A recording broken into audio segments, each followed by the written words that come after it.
আপা, তোর কখনো মনে হয় না আমাদের বাড়িটা আসলে কোনো বাড়ি না, একটা ভেলা? মাঝে মাঝে ঘুমের মধ্যে বুঝি বাড়িটা দুলছে। কি বলিস এসব শাহানা? সত্যি আপা, মনে হয় আমরা কোনো জাহাজে করে দূরে চলে যাচ্ছি, এমন এক দেশে যেখানে কারো অভাব নেই, কারো চোখে জল নেই। তোর এই স্বপ্ন দেখা আর গেল না। বাড়িটা আব্বা নিজের হাতে বানিয়েছিলেন। আব্বা বলতেন, এই বাড়ি জলের ওপর ভাসবে, কিন্তু ডুববে না কোনোদিন। আব্বার কথা বললেই তোর চোখ ভিজে যায় আপা। তুই লুকাস, কিন্তু আমি জানি, শুধু খারাপ লাগে গ্রামের মানুষ আমাদের অন্য চোখে দেখে। অন্যের কথায় কান দিতে নেই রে। আমরা আমাদের মতো আছি, কারো ক্ষতি তো করিনি। নদী থেকে মাছ ধরি, শাক তুলি, এটুকুই আমাদের পৃথিবী। শুনলাম আপা, তবু মনটা খারাপ হয়। আচ্ছা, আজ দুপুরে কি রাঁধবি বল? কালকের মাছটা দিয়ে ঝোল করব। নদীর পাড় থেকে একটু কচুর শাক তুলে আনিস তো।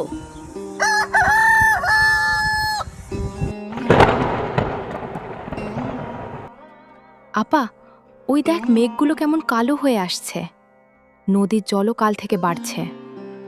ভোর থেকেই আমার খুব ভয় করছে রে আপা। ভয় পেলে চলবে না শাহানা, জলদি আয়, দড়িগুলো শক্ত করে বাঁধ। আব্বা বলতেন, একটা গিট ঢিলা মানে পুরো বাড়ির বিপদ। আপা, তুই এত শক্ত কি করে হোস রে? তোর কি কখনো ভয় লাগে না? আমি তো ভয় পেলে পায়ের তলার মাটি হারিয়ে ফেলি।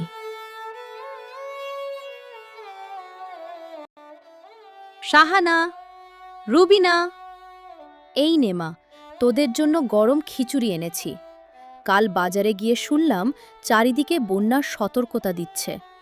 তোদের কথা ভেবে রাতে ঘুমোতেই পারিনি। ভাবি, তুমি না এলে আমাদের কে দেখতো বল?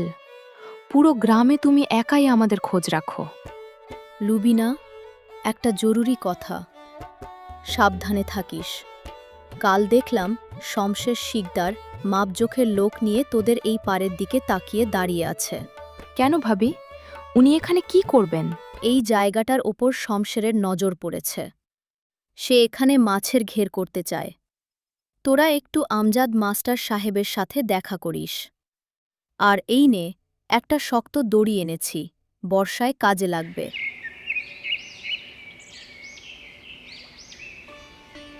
মাস্টার সাহেব, নদীর পাড়ের ওই জায়গাটা দেখেছেন, যেখানে দুই বোন ঘর বানিয়ে আছে?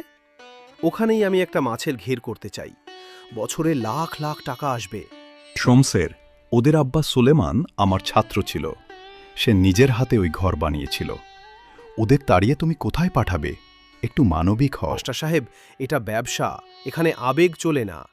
আর ওই জায়গা তো সরকারি খাস জমি, ওরা অবৈধভাবে দখল করে আছে। সব জায়গায় নিয়মের কথা বলো না শমসের। তোমার বাড়ির পেছনের পুকুরটাও তো একসময় সরকারি ছিল। তোমার বাবা নিজের করে নিয়েছে। অন্যায় সবসময় অন্যায়। আমার আব্বাকে টানবেন না মাস্টার সাহেব, আমি বর্তমানের কথা বলছি। ওদের কাছে কোনো কাগজ নেই। বলে দেবেন ভালোয় ভালোয় চলে যাক, নইলে আমি থানায় যাব।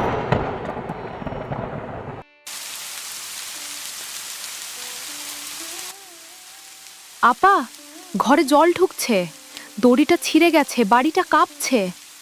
আমার খুব ভয় করছে, আজ রাতে বুঝি সব শেষ হয়ে যাবে। চুপ কর শাহানানা, ভয় পেলে হাত পা অচল হয়ে যায়। ওঠ, আমাকে সাহায্য কর, ওই বাঁশটা ধর। কান্না দিয়ে ঝড় থামে না।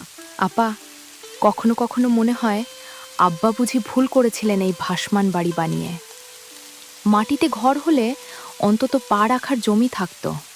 আব্বা ভুল করেননি। জল আমাদের শত্রু না, বন্ধু। জলের সাথে লড়াই করে নয়, ভেসে থাকতে শিখতে হয়। ধর এই দড়িটা, শক্ত করে ধর। রুবিনা, শাহানা।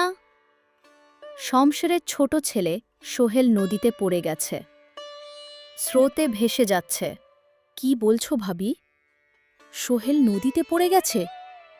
হ্যাঁ রে, গ্রামের কেউ এই স্রোতে জলে নামার সাহস পাচ্ছে না। ছেলেটা একটা গাছের গুড়ি ধরে আছে, আর বেশিক্ষণ পারবে না। শাহানা, জলদি চল, আমাদের যেতে হবে। আপা, এই ঝড়ে তুই জলে নামবি?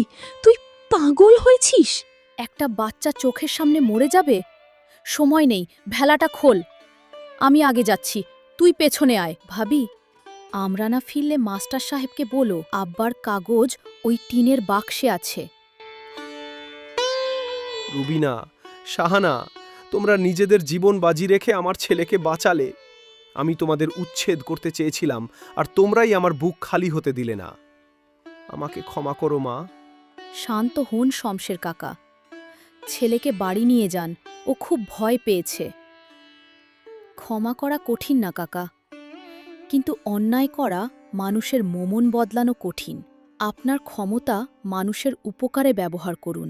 শমসের, এই দেখো সোলেমান মিয়ার সেই কাগজ। ইউনিয়ন পরিষদ থেকে লিখিত অনুমতি নিয়েই সে এই বাড়ি বানিয়েছিল। এরা দখলদার নয়। মাস্টার সাহেব, আপনি আজ আমাদের আব্বার সম্মান ফিরিয়ে দিলেন। আমি জানতাম আব্বা কোনো অন্যায় করেননি। তোমার আব্বা আজ বেঁচে থাকলে তোমাকে নিয়ে গর্ব করত রুবিনা। আমি আমার ভুল বুঝতে পেরেছি মাস্টার সাহেব। আমি কথা দিচ্ছি, এই গ্রামে আর কোনো দিন কোনো গরিবের ওপর জুলুম হবে না। শাহানা, আজ তোদের এই ছোট ভাসমান বাড়ির সামনে পুরো গ্রাম এসে দাঁড়িয়েছে। আজ তোদের কি মনে হচ্ছে রে মা? একদম ঠিক বলেছিস। মাস্টার সাহেব, আগে ভাবতাম আমরা একা, কিন্তু আজ বুঝলাম এই পুরো গ্রামটাই আমাদের পরিবার। আমি আর কখনো ভয় পাব না। তোদের বাড়িটা জলের ওপর ভাসমান ঠিকই, কিন্তু কোনো ঝড় বা লোভ এর শেকড় উপড়ে ফেলতে পারবে না। আজ থেকে এই বাড়ি পুরো গ্রামের গর্ব।